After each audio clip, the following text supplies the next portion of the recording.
সেদিন ছিল good Friday, তাই ইচ্ছা হলো একটু চার্চে যাবার। হ্যালো এভরিওয়ান, আমি Deepika, welcome to my another mini blog.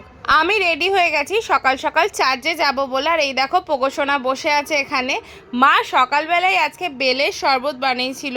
Bell খেতে খুব একটা আমি পছন্দ করি না, কিন্তু মা বানিয়েছিল বলে খেয়ে নিলাম। এটা কিন্তু খুবই হেলদি। তারপর আমি, ডেজি আর বাবা আমরা তিনজনে চলে গেলাম চার্চে। আমাদের বাড়ির সামনেই চার্চ, হেঁটে গেলে 2 মিনিটও টাইম লাগে না, এতটাই কাছে। তারপর চার্চে এসে দেখলাম এখানে অনেকগুলো সিট পেতে দিয়েছিল, আর চার্চে সেই সময় প্রেয়ার হচ্ছিল। আর চার্চের ভেতরে যেহেতু ভিডিও করা অ্যালাউ না, তাই আমি চার্চের ভেতরের কোনো ভিডিওই তোমাদের জন্য ক্যাপচার করতে পারিনি। যে কোনো ঠাকুরের জায়গায় এলেই মনটা এতটা ভালো হয়ে যায়, তোমাদেরকে কি বলবো। চার্চের চারপাশটাই প্যান্ডেল করে ঘিরিয়ে দিয়েছিল, অনেকেই বসে প্রেয়ার শুনছিল। আমরাও কিছুক্ষণ বসে থেকে প্রেয়ার শুনে তারপর বাড়ি চলে এলাম। আর দেখো বাড়ি আসার পথে ডেজি এই গাছটা থেকে পাতা ছিঁড়ছিল। আর ডেজির যে কোনো আবদারই ডেজির দাদুভাই কিন্তু সব সময় রাখে। ছোটবেলা আমিও সব আবদার কিন্তু আমি দিদুন আর দাদুভাইয়ের কাছেই করতাম। এখন তারা নেই, আর সত্যি বলতে খুবই মিস করি।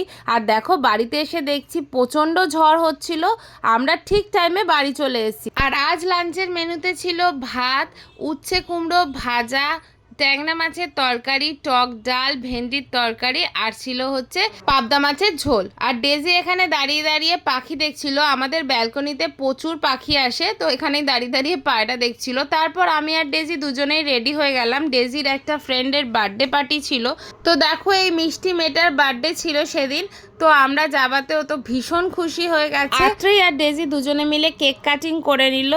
যারই বার্থডে হোক না কেন, ডেজি কিন্তু কেক কাটিং করতে খুব ভালোবাসে।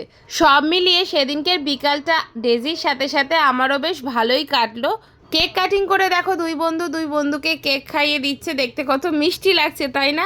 আর বার্থডে পার্টিতে নাচা গানা হবে না সেটা কখনো হয়, তাই দুজনেই নিজেরা গান করে একটু ডান্স করে নিল। ডিনারের মেনুতে বেশ অনেক রকমই আয়োজন ছিল। তারপর আমরা টেস্টি ডিনার করে বাড়ি চলে এলাম। তো আজকের মিনি ব্লগটা এইটুকুই, এখনকার মতো টাটা।